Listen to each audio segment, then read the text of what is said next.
Morning student, welcome to the class of ancient history. और आज हम लोग बात करेंगे प्री हिस्ट्री और प्रोटो हिस्ट्री के बारे में, pre historic and proto historic India के बारे में। प्री हिस्ट्री और प्रोटो हिस्ट्री का मतलब क्या है? प्री हिस्ट्री है कि हिस्ट्री से पहले का समय। हिस्ट्री का मतलब क्या है? हिस्ट्री तब स्टार्ट होती है जब हमारा कैलेंडर सिस्टम स्टार्ट होता है। हम लोग मेज़र करना स्टार्ट करते हैं कि ये जैसे बीसी की बात करते हैं ना, कि before the birth of Christ, कि इतने 200 200 बीसी ईयर्स अगो या फिर 300 बीसी ईयर्स अगो। बट ये प्री हिस्टोरी और प्रोटो हिस्टोरी तब की बात है जब हम लोग इस तरह से कैलेंडर सिस्टम का यूज़ नहीं करते थे, जब इंसान मतलब कि स्टोन एज में जीता था, सिर्फ जंगलों में जीता था, उसको ज़्यादा सोसाइटी वगैरह के बारे में नहीं पता था। तब की बात हम लोग करते हैं प्री हिस्ट्री, तब उस हिस्ट्री को कहते हैं pre historic and proto historic, जिसके हमें रिटर्न एविडेंस नहीं मिलते। हम सिर्फ आर्कियोलॉजी फाइंडिंग्स के दम पे ही उस समय के बारे में जान पाते हैं, या फिर जितना भी हमें खुदाई करके हमें जो चीज़ें मिलती है उसके बेस पे हम इंटरप्रेट कर पाते हैं कि उस समय इंसान किस तरह से रहते थे। हमें कुछ भी रिटर्न फॉर्म में नहीं मिलता। और ऐसा नहीं है कि सिर्फ रिटर्न फॉर्म में, मतलब कि हिंदी, संस्कृत या फिर मतलब किसी भी लैंग्वेज में कोई भी हमें साइन लैंग्वेज उस समय की नहीं मिलती। उस टाइम को कहा जाता है प्री हिस्टोरिक, प्रोटो हिस्टोरिक। तो स्टार्ट करते हैं। The reconstruction of India's pre historic represent a complex interplay between geological evolution and human adaptation. जो इंडिया की प्री हिस्टोरी है वो जियोलॉजिकली इवोल्यूशन की, अर्थ जिस अर्थ का क्लाइमेट एनवायरनमेंट जिस तरह से चेंज होता गया उसी तरीके से ह्यूमन अडेप्ट करता गया। कि कभी अर्थ पे, फॉर एग्जांपल जैसे राजस्थान वाला एरिया, या फिर इंडिया की भी बात करें जो हिमालयन एरिया, यहाँ पे भी किसी टाइम तो समुंदर होता था। बाद में इंडियन मतलब ये tectonic plate Asian tectonic plate से टकराई और इंडिया एशिया का पार्ट बना। उसी तरीके से जैसे कि जो ये राजस्थान वाला एरिया है, वहाँ पे कहा जाता है कि किसी टाइम पे ये बहुत ही ज़्यादा फर्टाइल एरिया होता था। कि अगर हम लोग हड़प्पा या मोहनजोदारो की भी बात करें, उस टाइम पे बहुत ज़्यादा फर्टाइल होता था। बट आज के टाइम पे वहाँ पे सारा डेजर्ट एरिया है। अर्थ का जो एनवायरनमेंट है, कभी किसी टाइम पे उस जगह पे फर्टाइल एरिया होता है, कभी उस जगह पे डेजर्ट आ जाता है। इसी तरीके से जैसे हम लोग मूवीज़ में देखते हैं कि किसी टाइम पे अर्थ बर्फ़ से लिपटी हुई थी, कि आइस एज का टाइम था, बट उसके बाद फिर उसका टेम्परेचर गर्म होता है, फिर बाकी एरिया। तो उसी तरीके से इंडिया का भी एनवायरनमेंट और इंडिया की भी geography time to time change होती थी। उसी के साथ साथ ह्यूमन की अडेप्टेशन भी होती थी, ह्यूमन खुद डेवलप्ड होता गया। और ये टाइम पीरियड मतलब कि पैलोस्टीन इपोक, मिड हेलोसीन, मतलब कि ये एक टाइम पीरियड है जो कि इपोक में नोट किया जाता है। पैलोस्टीन इपोक से मिड हेलोस्टीन तक इंडिया की प्री हिस्ट्री का टाइम पीरियड देखने को मिलता है। आर्कियोलॉजिकल रिकॉर्ड के दौरान हमें पता चलता है कि ह्यूमन उस समय कैसे सरवाइव किए, उस समय कैसी टेक्नोलॉजिकल इवोल्यूशन थी और क्या उनका कल्चर था। और यूपीएससी के परस्पेक्टिव से भी हमें उनकी सबसिस्टेंट स्ट्रेटजीज को देखना है, उनके सेटलमेंट पैटर्न को, कि वो एक गांव में रहते थे या फिर अलग अलग छोटी छोटी कम्युनिटीज़ बना के रहते थे, या किस तरीके से वो रहते थे, फिर उनका कल्चर कैसा था, ये भी हम लोगों को देखना है। सिंपल हमें ये नहीं नोट करना कि वो पीरियड कब से कब तक था, हमें वहाँ की सबसिस्टेंट स्ट्रेटजीज, सेटलमेंट पैटर्न और रीजनल कल्चरल वेरिएशन की एक होल पिक्चर हमें देखनी है। और इंडियन स्टोन एज है वो डिवाइड की गई है Palaeolithic old stone age, Mesolithic middle stone age और नियोलिथिक न्यू स्टोन एज। अब इस डिवीज़न की बात करें, जब ओल्ड स्टोन एज आया तो उस टाइम पे इंसान ने सिर्फ पत्थरों को एज अ टूल यूज़ करना ही स्टार्ट किया था। फॉर एग्जांपल कि उसको कोई चीज़ तोड़नी होती तो वो एक पत्थर को उठाता, उस पर डायरेक्ट मारता और तोड़ लेता था। बट मेसोलिथिक पीरियड में आते आते उसने थोड़ा सा पत्थरों को रिफाइन करना स्टार्ट कर दिया। कि उसने ये देखना स्टार्ट कर दिया कि मैंने ये एक पर्टिकुलर चीज़ तोड़नी है तो इसके लिए मुझे कैसा पत्थर चाहिए होगा, उसकी क्या शेप होएगी। अगर उसको शेप नहीं मिलती तो वो उस पत्थर की शेप बना लेगा। फॉर एग्जांपल उसने लकड़ी को काटना है या किसी पेड़ को काटना है, तो वो एक पत्थर को उठाएगा जो कि एक तरफ से थोड़ा सा शार्प होगा, या फिर उसे और ज़्यादा शार्प करके उसको काटना स्टार्ट कर दिया। सो यहाँ पे आते आते उसने स्पेशलाइज मतलब कस्टम मेड टूल्स बनाने स्टार्ट कर दिए। और नियोलिथिक जो न्यू स्टेन एज थी, इसमें काफ़ी एडवांस लेवल पे वो छोटे छोटे पत्थर भी मतलब कि बनाते, उनको भी एज अ टूल यूज़ करने लग गया, कि अगर बारीक से बारीक काम भी करना होता तो उनके लिए भी उसने पत्थरों को काट फाट करके स्पेशलाइज टूल बना लिए थे। उसके बाद शुरू होता है चैल्कोलिथिक पीरियड, जो कि कॉपर मतलब कि मेटल यूज़ करना उसने स्टार्ट किया चैल्कोलिथिक पीरियड में। और मेटल मेटल कौन सा था, वो था कॉपर। सो ये हमें इन जगहों पे हमें मिलते हैं, भिमबेटका, हम्स्की, बुरजाहोम, यहाँ पे हमें अर्ली ह्यूमन लाइफ के अवशेष मिलते हैं, आर्कियोलॉजिकल एविडेंस मिलते हैं। Geologically the Palaeolithic period in India coincides with Palestine epoch characterized by alternating glacial and interglacial cycle. In the tropical context of India, these climatic fluctuations vested as pluvial wet, interpluvial dry phase. सो अगर world की बात करें तो ये जो period था इसको divide किया गया ग्लेशियल और इंटरग्लेशियल साइकिल्स में, कि किसी टाइम पे बर्फ़ होती थी मतलब धरती पे और फिर बर्फ़ पिघल जाती थी। बट इंडिया की बात करें तो इंडिया में इसको डिवाइड किया गया वेट यानी कि प्लूवियल, कि जब बहुत ज़्यादा बारिशें वगैरह होती थी, और फिर इंटरप्लूवियल जो कि ड्राई फेज आता था जिसमें बारिशें कम होती थी। The history of prehistoric research in India. So 1863 में हमारी ये रिसर्च स्टार्ट होती है प्री हिस्ट्री के बारे में। Robert Bruce Foote's discovery of palaeolithic hand axe at Pallavaram.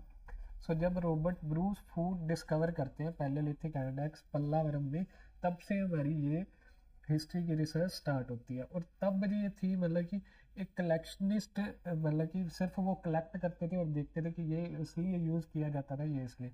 But बाद में जब पोस्ट इंडिपेंडेंस हुआ तो उन्होंने वहाँ की जियोलॉजी की, उस समय जो धरती थी उसका एनवायरनमेंट कैसा था, उसका जो जियोग्राफी कैसी थी, साथ ही साथ पैलियोंटोलॉजी और एथनो आर्कियोलॉजी की उस समय इंसान किस तरीके का था, कि इंसान की बॉडी किस तरीके की थी, ये भी चीज़ें उस समय पे पोस्ट इंडिपेंडेंस एरा में हम लोगों ने देखनी स्टार्ट कर दी।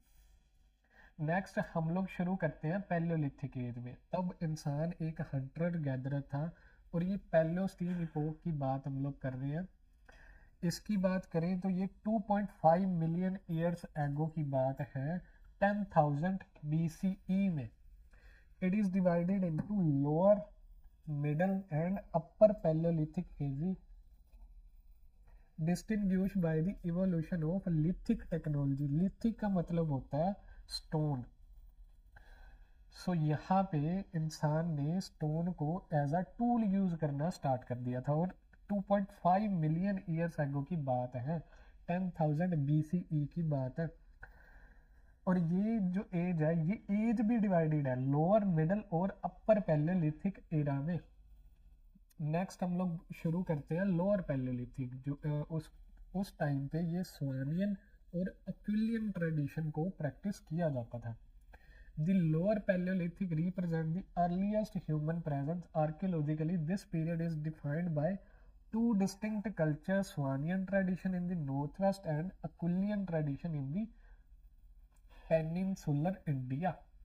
सो जो नॉर्थ वेस्ट इंडिया था, वहाँ जितने भी लोग रहते थे, जो भी इंसान रहते थे, उनके ट्रेडिशन को कहा गया स्वानियन ट्रेडिशन।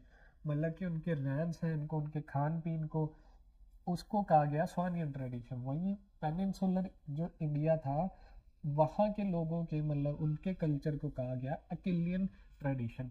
तो ये दो तरह के इस पीरियड में ट्रेडिशन फॉलो किए जाते थे। स्वान वैली की बात करें, सो जो स्वानियन ट्रेडिशन की बात पड़ी, नाम पड़ा, वो स्वान वैली के नाम पे पड़ा, जो कि पोटवार प्लेट्यू में लोकेटेड है in Shivalik region. The cultural sequence here is intimately tied to geological history of river terraces formed by oscillating climate of Palestine.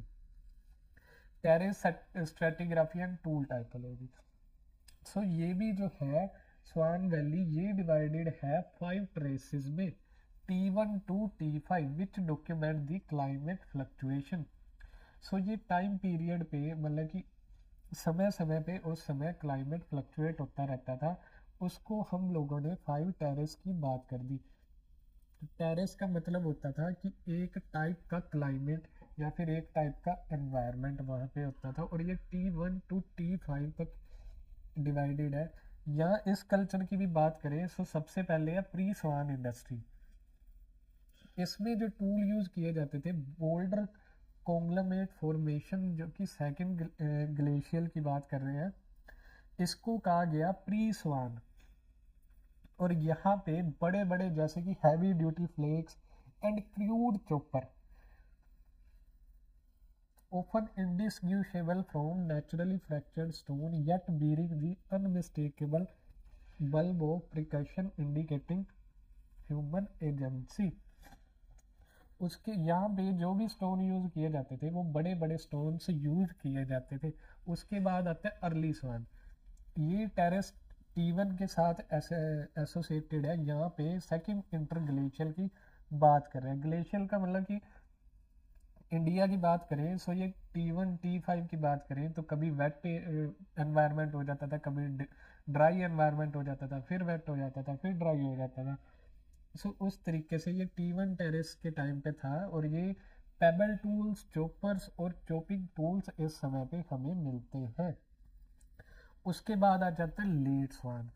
ये प्रोग्रेस करता है third glacial and third interglacial phases के दौरान। The industry evolved into the late Soan. This phase is marked by a reduction in tool size and a greater refinement in flaking technology. Late swan tools include।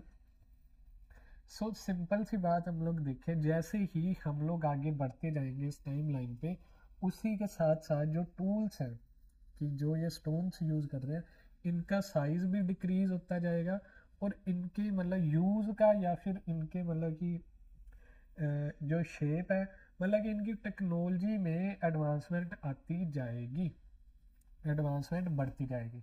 सो वहीं पे pre स्वान industry में बड़े tools use होते थे, early स्वान में फिर थोड़े छोटे, और लेट स्वान में और ज़्यादा यानी कि फ्लेक टूल्स भी यूज होने लग गए।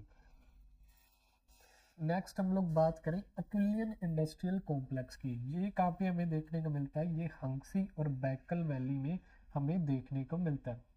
जहाँ पे स्वान वैली में पेबल टूल्स यूज होते थे, वहीं पे अक्विलियन ट्रेडिशन में बाईफेशियल हैंड एक्सिस यूज होती थी, इस तरीके की कि वो दोनों ही तरफ से यूज की जाती थी।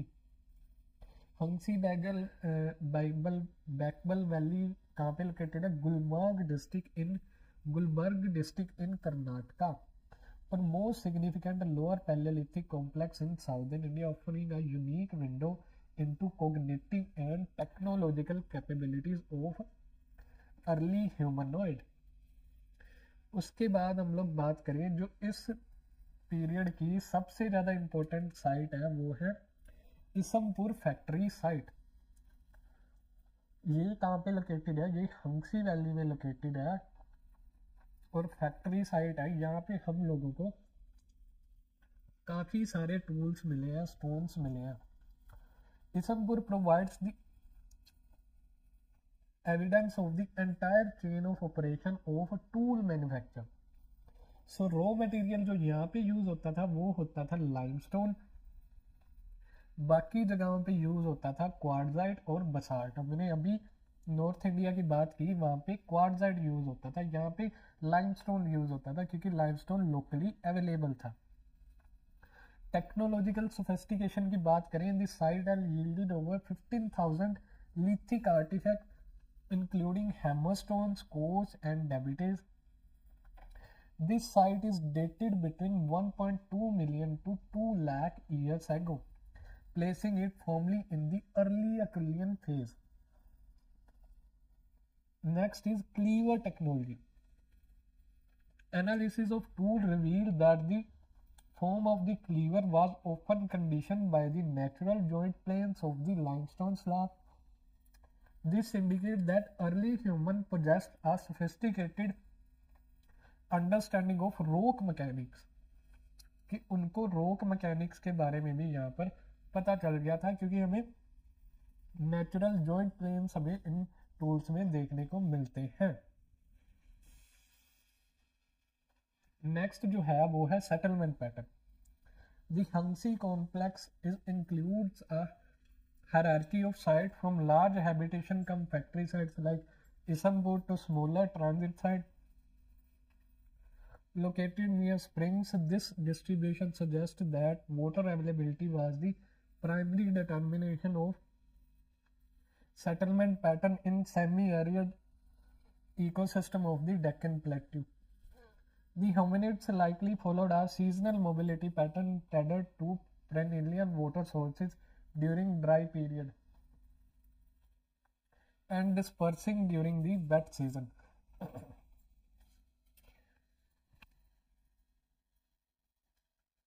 सो यहाँ पे बात की गई है कि जो उनका सेटलमेंट पैटर्न था वो पानी के आसपास के इलाकों में ही रहता था, कि लोकल लोकेटेड नियर स्प्रिंग्स। और सीजनल मोबिलिटी पैटर्न भी हमें देखने को मिलता है कि पेरेनियल वाटर सोर्सेज के अराउंड जब ड्राई पीरियड होता था और वेट सीजन में वो आसपास के एरिया में बिखर जाते थे।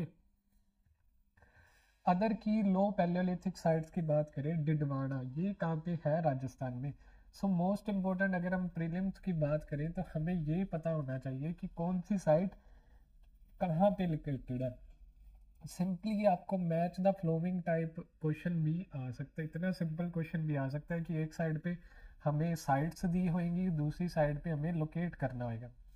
दूसरा क्वेश्चन हमें आ सकता है कि हमें साइट्स दी होंगी पैलियोलिथिक एज की, मेसोलिथिक एज की, नियोलिथिक एज की, और हमसे पूछा जाएगा कि ये साइट किस इरा को बिलोंग करती है। इस तरह का भी क्वेश्चन आ सकता है।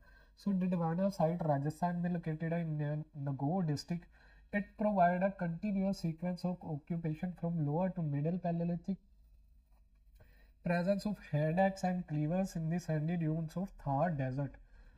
This sequence here is crucial for understanding human adaptation to arid environment. Next जो साइट है वो है Bhimbetka, Madhya Pradesh. Bhimbetka site most important site है through over the Indian subcontinent history की बात करें।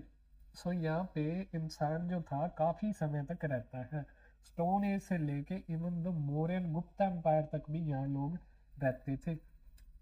हमें स्टोन एज से लेके पेंटिंग से लेके बुद्धिज्म की पेंटिंग्स भी हमें यहाँ देखने को मिलती हैं। नेक्स्ट साइट की हम लोग बात करें, ये है पायसरा बिहार, लोकेटेड इन खड़गपुर हिल।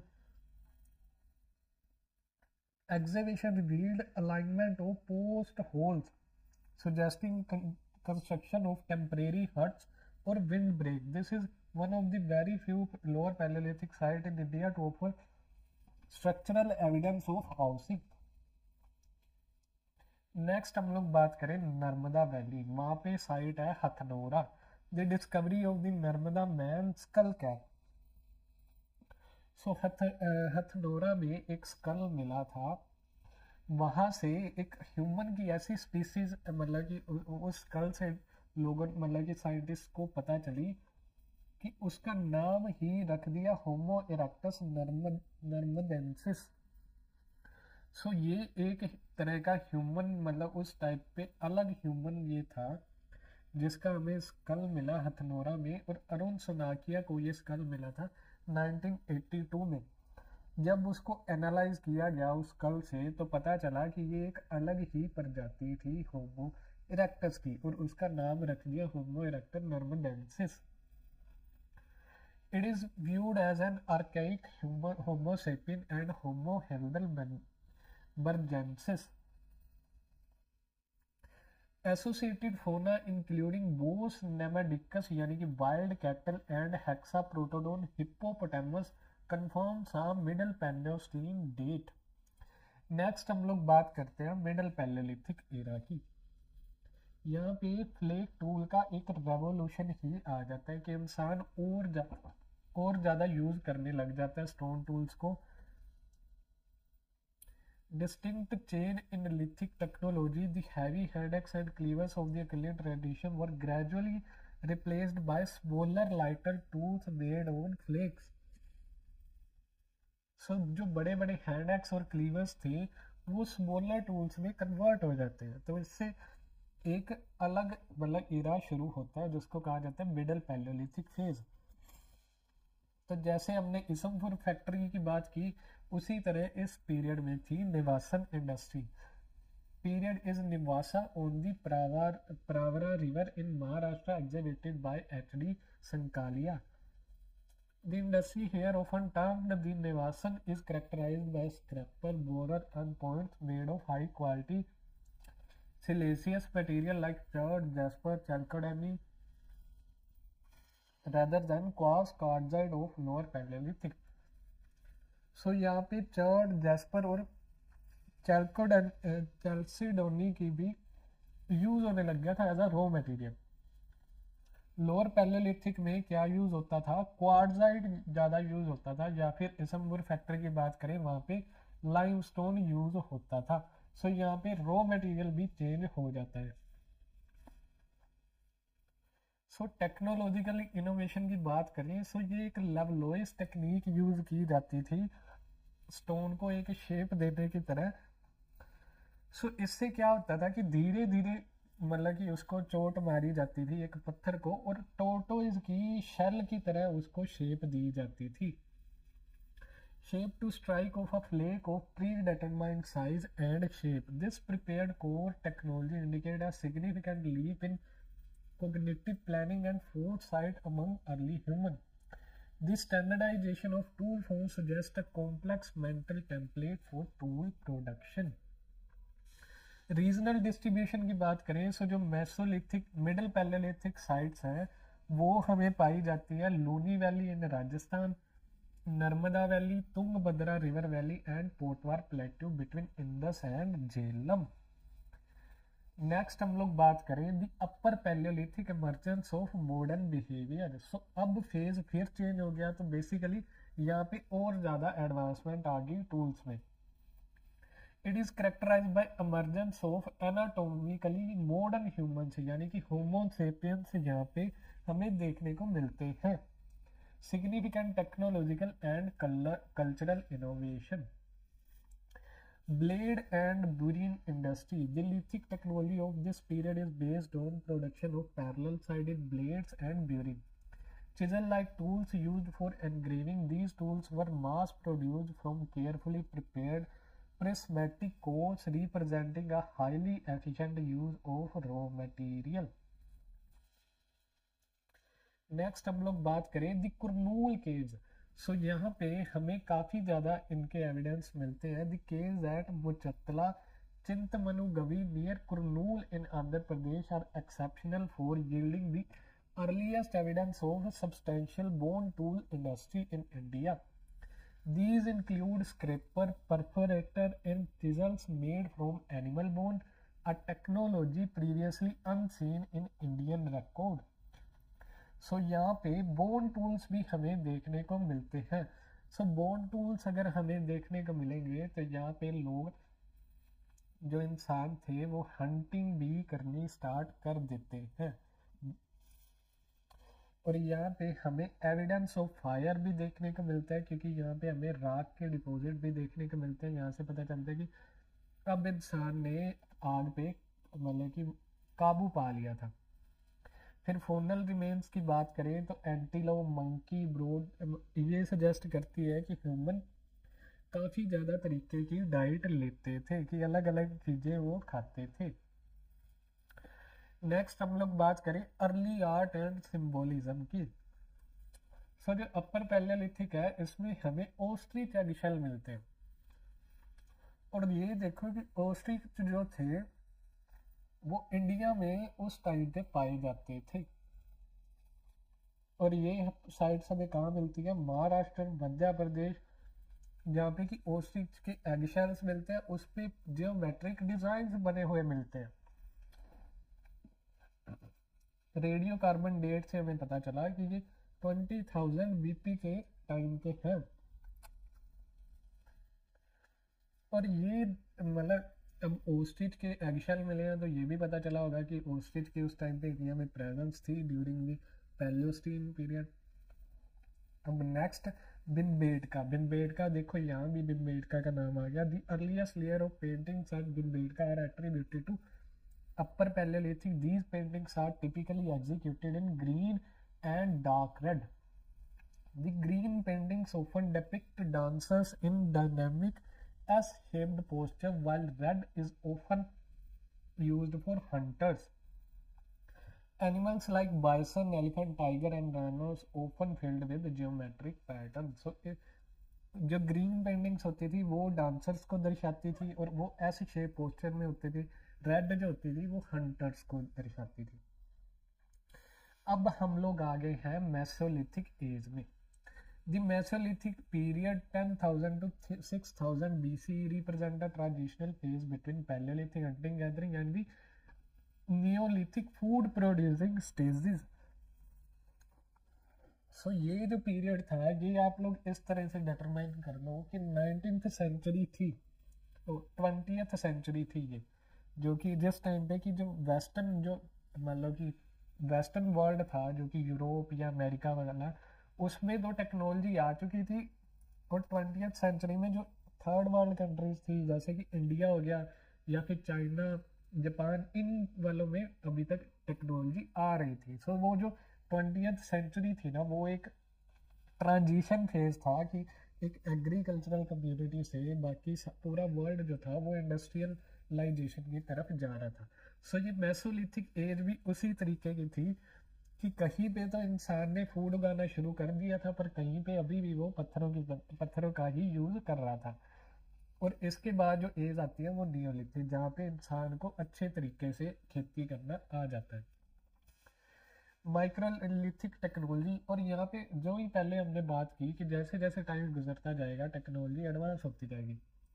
यहाँ पे माइक्रोलिथ्स यूज होते हैं, मतलब कि छोटे वो यूज होते हैं, छोटे टूल्स यूज होते हैं, tiny stone tools like spear, arrows and sicles.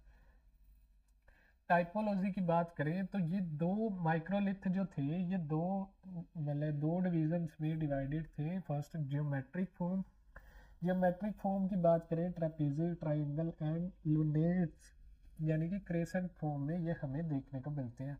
उसके साथ साथ हमें कंपोजिट टूल्स भी देखने को मिलते हैं जो कि barbs and points of arrow के यूज में आते हैं।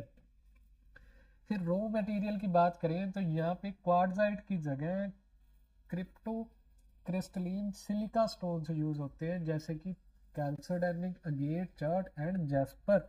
सो ये रॉ मटेरियल इस टाइम पे यूज होता है। की मेसोलिथिक साइट की बात करें सो की मेसोलिथिक साइट है mesolithic record in India is rich, Bagor and Adamgarh.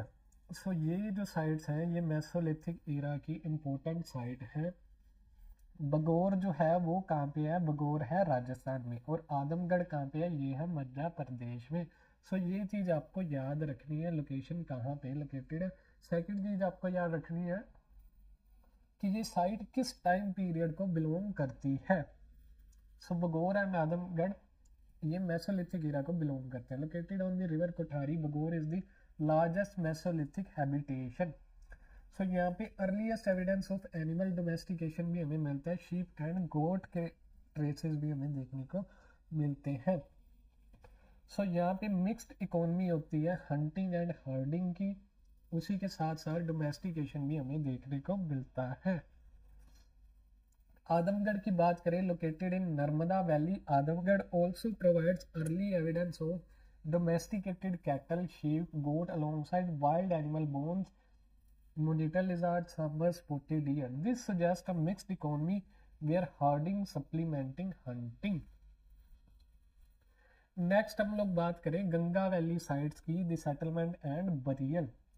सो जो गंगा वैली साइट है इसमें एक चीज़ हमें देखने को हमें नोट करनी है, वो है बरियल प्रैक्टिसेस कि लोग दफनाते कैसे थे जो डेड बॉडीज होती थी उनको। सो इस एरिया में बरियल प्रैक्टिसेस बहुत ज़्यादा परफॉर्म की जाती थी और ये महादहा और दमदहा में डिवाइडेड होती थी। महादहा मतलब दमदमा है ये double burials, male and female buried together, which में इंडिकेट सोशल बॉन्डिंग और स्पेसिफिक रिचुअल बिलीफ्स। और इनकी ओरिएंटेशन कैसे होती थी, वेस्ट टू ईस्ट, कि जो वेस्ट की तरफ होता था वो हेड होता था और ईस्ट की तरफ पैर होते थे। सो इस तरीके से डेड बॉडी को दफनाया जाता था। फिजिकल एंथ्रोपोलॉजी की बात करें, skeleton analysis reveal that mesolithic people of Ganga valley were tall and robust. There is also evidence of dental health issue suggesting a coarse diet. Bone artifact due to scarcity of stone, these sites developed a sophisticated bone technology. So जो Ganga valley थी वो ज़्यादातर flood plains वाली area थी, कि वहाँ पे अगर देखो तो आपको रेत ज़्यादा मिलेगी बजाय स्टोन्स के। तो इसीलिए वहाँ पे कौन सी इंडस्ट्री ज़्यादा डेवलप हुई, बोन टूल इंडस्ट्री ज़्यादा डेवलप हुई। सेटलमेंट पैटर्न की बात करें, the presence of hearth, plaster floors and heavy grinding stone suggest semi permanent settlement. The colonization of Ganga plain was likely facilitated by rich aquatic resources, कि वहाँ पे rich aquatic resources हमें उन्हें मिलते थे, इसीलिए वो लोगों ने वहाँ पे कॉलोनीज अपनी बनानी स्टार्ट कर दी। मेसोलिथिक रॉक आर्ट की बात करें तो आर्ट की जब बात हुई तो वहाँ पे भीमबेटका साइट का नाम ना है ऐसा तो हो ही नहीं सकता। तो मध्य प्रदेश में भीमबेटका साइट है जिसको कि वर्ल्ड हेरिटेज साइट भी घोषित कर दिया गया है। यहाँ पे हमें प्री हिस्ट्री आर्ट बहुत ज़्यादा मिलती है और मेसोलिथिक पेंटिंग्स भी हमें देखने को मिलती है। थीम्स की बात करें, हंटिंग नैरेटिव, कि वहाँ पे लोग ग्रुप्स पे हंटिंग करते हुए देखने को मिलते हैं। जू रॉक भी उसे कहा जाता है, कि वहाँ पे जो मतलब कि जो पेंटिंग्स हैं उनमें लोगों के साथ साथ एनिमल्स की भी पेंटिंग्स हैं और एक्सरे स्टाइल की पेंटिंग है कि उनके अंदरूनी अंगों को भी वहाँ पे बनाया गया है।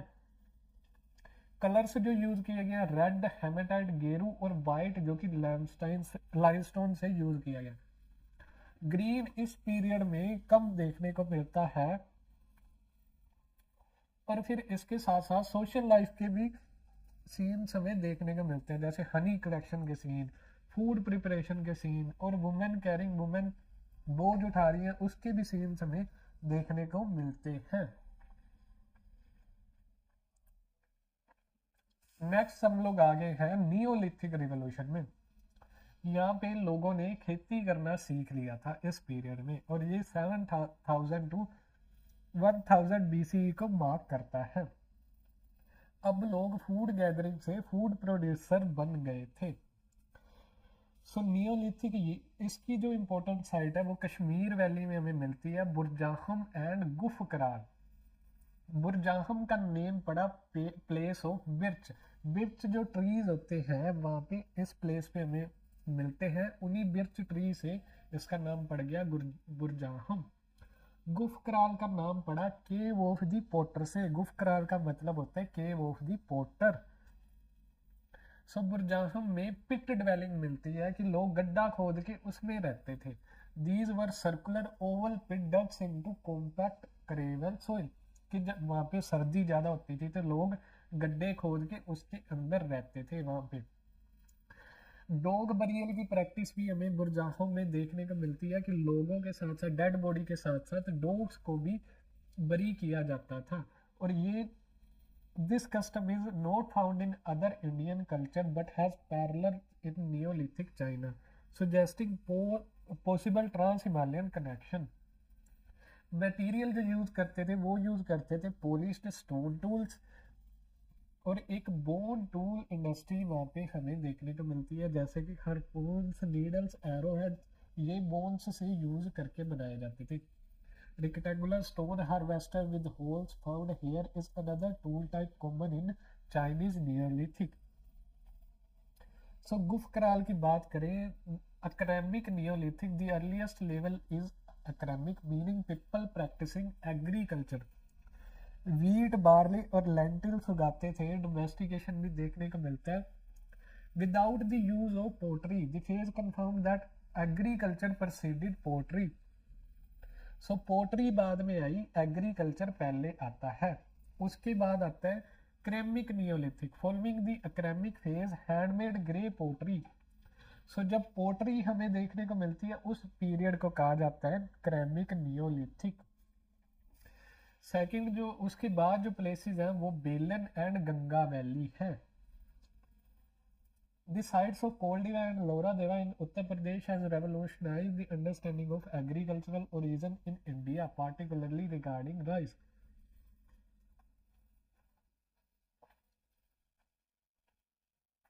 Koldeva and Mahagara. Situated in Belan Valley, Koldeva yielded evidence of cultivated rice. Associated with this is Mahagara, which is notable for a cattle pen enclosed by post holes with hoof imprint found on the clay floor. This provides direct structural evidence of large-scale cattle husbandry.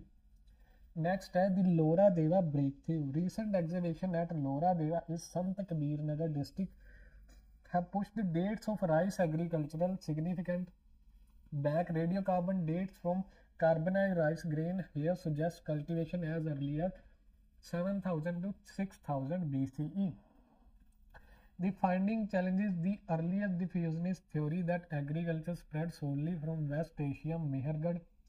It suggests that the Middle Ganga plain was an independent center of rice agriculture, developing contemporaneously with the wheat barley zone of the northwest. Botanical evidence की बात करें, the transition from wild rice to domesticated variety is documented in the stratigraphy supporting the indigenous developmental hypothesis. Mid Gangetic plain की बात करें हम लोग, यहाँ पे हमें नियोलिथिक फेज की बात करें तो जो चिरांद एरिया है, चिरांद एक साइट है बिहार में, यहाँ पे हमें देखने को मिलता है Chirand located on the confluence of Ganga, Ghaghara, Son and Gandak. So यहाँ पे ये 4 रिवर्स आके मिलती हैं. इन्हीं 4 रिवर्स के नाम पे इस साइट का नाम पड़ा चिरांद. यहाँ पे हमें बोन टूल इंडस्ट्री देखने को मिलती है क्योंकि फ्लड एरिया, वहाँ पे इतने ज़्यादा स्टोन्स होते नहीं, इसीलिए बोन से टूल बनाए जाते हैं. In an alluvial plain with scarce stone resources the inhabitant adapted by maximizing the use of animal bone and antler for tool making. This site reveals a multi-cropping economy, rice, wheat, barley, supplemented by fishing and hunting.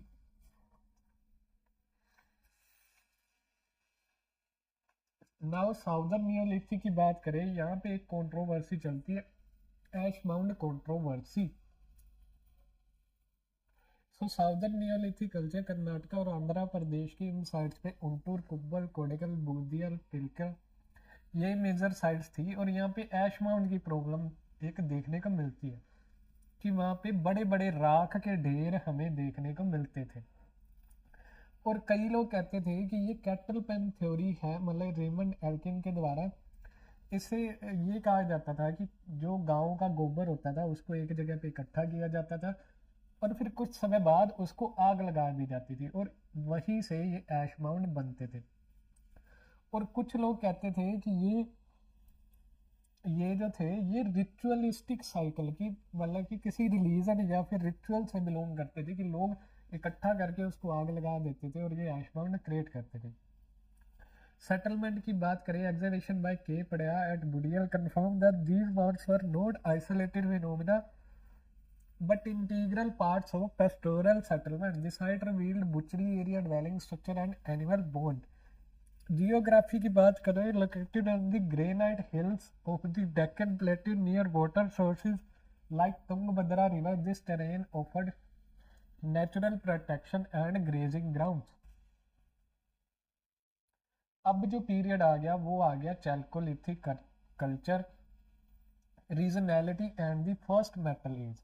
Chalcolithic period is characterized by the use of copper alongside stone tools. Unlike the urban Harappan civilization, most Chalcolithic culture in peninsular India were rural and agrarian communities. So यहाँ पे rural और agrarian communities थी अभी तक जो भी copper को use करती थी.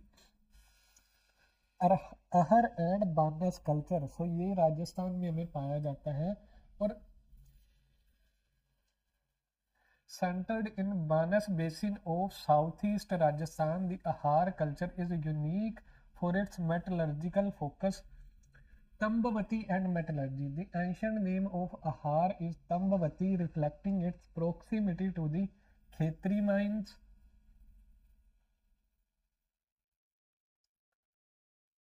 Consequently, Har sites yield abundant copper tools, flat axe, bangles, sheet, absence of microlith. A striking feature of Ahar is the virtual absence of stone microlith, which are ubiquitous in other chalcolithic culture. Ceramics की बात करें, the characteristic pottery is black and red ware pottery, often decorated with white linear design. This ware becomes a diagnostic feature of Iron Age culture as well.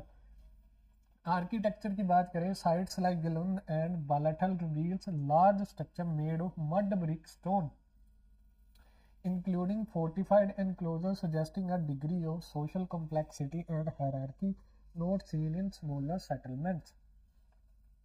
Next जो culture है वो है Kayatha culture in Madhya Pradesh, named after the site Kayatha on the Kali Sindh river, represent one of the earliest chalcolithic settlement in the Malwa region.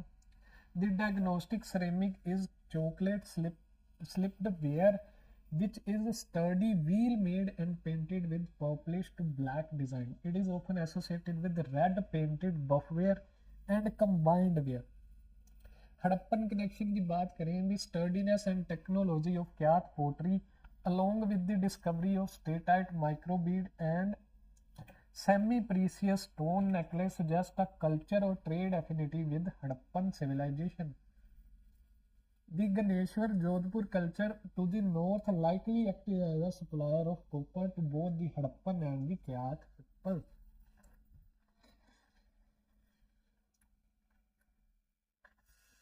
Next जो है वो है Malwa culture in central India. Succeeding the Kyath and Har culture, the Malwa culture 1700 to 1200 BC spread across Narmada and Chambal river. Navadatoli, excavated by H.D. Sankalia. Navadatoli is the most extensive Malwa site. It provides the richest evidence of agriculture from the Chalcolithic period. The charred grains recovered include wheat, rice, bajra, and variety of pulses and oilseed. This indicated highly diversified agricultural base. सो यहाँ पे हमें काफ़ी चीज़ें मिलती हैं, खास करके खेती की. और ये साइट एग्जीवेट किया था इसे H.D. संकालिया ने. पोट्री की बात करें, Malwa ware, this pottery is coarse in fabric but famous for its elaborate painting in black on a reddish buff background. Designs are not just geometric but include stylized animals and even narrative scenes. Next जो है वो है Jorwe culture, और ये काफ़ी important culture है. इस पे प्रीलिम्स में काफ़ी ज़्यादा क्वेश्चंस आते हैं.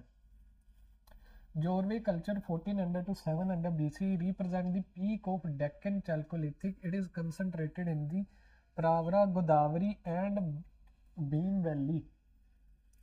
सेटलमेंट हायरार्की की बात करें, Jorwe culture exhibit 3 tier settlement hierarchy suggesting a complex chiefdom level of social organization. Regional centre जो थे वो थे दायमाबाद, जो कि लार्जेस्ट साइट थी, 30 हेक्टेयर में फैली हुई थी. और ये फेमस है दायमाबाद ब्रोंज के लिए, जहाँ पे चैरियट, एलिफेंट, राइनो, बफेलो, इस तरह के सॉलिड कॉपर फिगर जो कि 60 किलो तक के वजन के होते थे वो मिले हैं. Next large villages, second level पे होते थे लार्ज विलेजेस, जैसे कि इनाम गांव, कवरिंग अबाउट 5 हेक्टेयर. इनाम गांव reveals a distinct residential pattern. The central part of the mound housed large rectangular houses, multi roof of the elite chief, while the periphery had smaller circular huts. So जो central part होता था जो central part होता था village का, वहाँ पे बड़े बड़े रेक्टेंगुलर हाउसेज हमें देखने को मिलते थे और मल्टी रूम्ड, कई रूम्स उनमें होते थे. वहीं पे जैसे ही हम लोग बाहर थोड़ा सा पेरीफेरी में जाते थे तो वहाँ पे सर्कुलर हट्स मिलते थे. थर्ड जो सेटलमेंट का लेवल था वो था स्मॉल हैमलेट, जैसे छोटे मोटे कम्युनिटी, छोटे मोटे कस्बे वगैरह.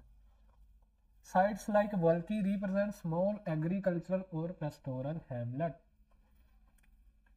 वाटर मैनेजमेंट की बात करें, Inamgaon provides evidence of embankment and diversionary channel built to store water from the river. The early irrigation system would have been crucial for supporting agriculture in the semi-arid Deccan.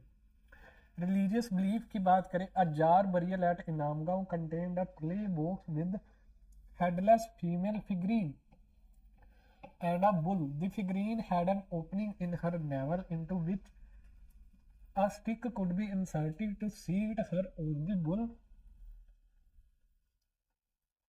This has been interpreted as fertility goddess, possibly Visra the Headless One, indicating complex religious belief and iconography. Next है copper hoard culture and OCP. The copper hoard culture, found primarily in Ganga Yamuna Doab, is associated with the ochre colored pottery. Artifact and authorship की बात करें, hoards consist of massive copper objects like antennae, sword, harpoons, anthropomorphic figures and salt.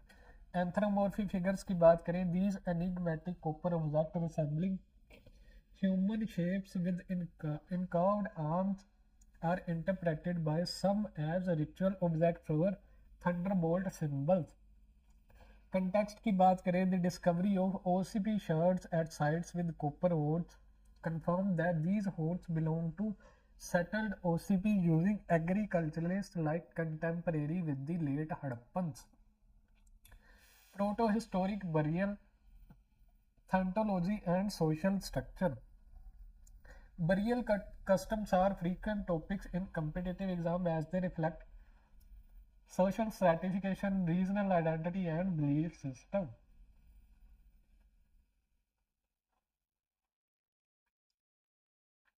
Deccan की बात करें, Jorwe culture की बात करें, sites like Inamgaon, Nevasa, Chandoli, adults were buried in extended position. The adults को सीधे ही लेटाया जाता था under the house floor. This suggests a desire to keep the ancestor close to the living. Orientation होती थी नॉर्थ टू साउथ, हेड जो होता था वो नॉर्थ की तरफ, पैर जो होते थे साउथ की तरफ. वहीं पे हमने जो नॉर्थ गंगे प्लेन वाला देखा था, वहां पे वेस्ट टू ईस्ट था कि सर वेस्ट की तरफ और पैर ईस्ट की तरफ होते थे. द कट फीट कस्टम, यहाँ पे कई स्केल्टन में हमें देखने को मिलता है कि उनके पैर काटे गए थे, और ये सजेस्ट करता है कि वहाँ पे एक शायद वो लोग ये सोचते होते थे कि लोग मरने के बाद ना चले या फिर उनकी स्पिरिट जो कि है वो नीचे दफनाई रह जाए. Urn burial, childrens were typically buried in two urns placed mouth to mouth pot burial under the floor. Southern neolithic megalith. In contrast to the Deccan orientation, burials were generally oriented east to west. So southern Neolithic में east to west bury किया जाता था. Megalith, the Iron Age transition saw the emergence of megalith burial dolmen schist stone circle which often contained black and red ware and iron tools. Eastern Chalcolithic की बात करें, at sites like Pandu Rajar Dibbi, fractional burial. Evidence suggest secondary और fractional barrier, बरी bones after exposure या फिर एक्सकारनेशन, की जलाने के बाद जो हड्डियां रह जाती थी उनको बरी किया जाता था, और इनकी भी ओरिएंटेशन ईस्ट टू वेस्ट होती थी, contrasting with the north south transition of the Deccan. Next अब हम लोग कंपैरेटिव एनालिसिस करते हैं. सो पोट्री की बात करें, जो ओकरे कलर पोट्री है ओसीपी, ये 2000 to 1500 BC में पाई जाती है और associated with copper hoard often ill fired and rubs off easily. Black and red ware है जो 1500 to 1000 BC में पाई जाती है, fired inverted, associated with Ahar, megalith and early iron age. फिर आती है पेंटेड ग्रेवियर, ये 1200 to 600 BC में fine grey fabric with black geometric paintings associated with iron and later Vedic period. Next है northern black polished ware 600 to 200 BC, ये highly glossy deluxe ware associated with second urbanization mahajanapadas. अब ये की sites की एक table है, ये आप लोग याद कर लीजिए, काफ़ी ज़्यादा हेल्प आपको मिलेगी. सो सबसे पहले जो साइट है वो है भीमबेटका। पीरियड इसमें पैलियोलिथिक भी है, मेसोलिथिक और चाल्कोलिथिक। कौन सी स्टेट में है? एमपी में। Longest continuous habitation rock art, जू रॉक और अकिलियन टूल्स भी हमें यहाँ देखने को मिलते हैं। Hunsgi associated with the lower palaeolithic period in Karnataka. Limestone factory site Isampur, early Acheulian technology.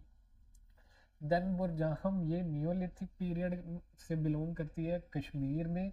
यहाँ पे पिट डिवेलिंग, डॉग बरियल्स, बोन आर्पोन्स और रेक्टेंगुलर स्टोन हार्वेस्टर भी हमें देखने को मिलता है। देन गुफकराल, ये भी नियोलिथिक इन कश्मीर। इसका नाम का मतलब होता है cave of the potter, evidence of aceramic neolithic phase.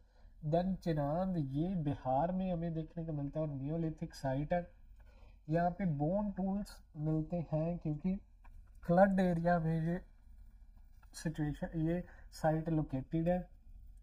Confluence site, 4 reverse यहाँ पे आके मिलती है, इसीलिए इसका नाम पड़ा चिरांग। देन बगोर, ये मेसोलिथिक साइट है, राजस्थान में लोकेटेड है। Largest mesolithic site, earliest evidence of sheep goat domestication. Then Mahadaha, ये भी मेसोलिथिक साइट है इन यूपी। डबल बरियल्स हमें यहाँ पे देखने को मिलते हैं। बोन ऑर्नामेंट, टाल रोबस स्केल्टन रिमेन्स हमें देखने को मिलते हैं। देन इनाम गांव, या ये चैल्कोलिथिक, महाराष्ट्र में ये लोकेटेड है। Settlement hierarchy, headless goddess, embankment, irrigation. Then Utnur Kupgal, ये साउथ इंडिया में एक नियोलिथिक साइट है। यहाँ पे हम लोगों ने पढ़ा था ऐश माउंड थ्योरी के बारे में। ये यहाँ पे पेस्टोरल इकोनॉमी देखने को मिलती है ऑन ग्रेनाइट हिल। देन अहार, ये एक चैल्कोलिथिक साइट है और राजस्थान में ये लोकेटेड है।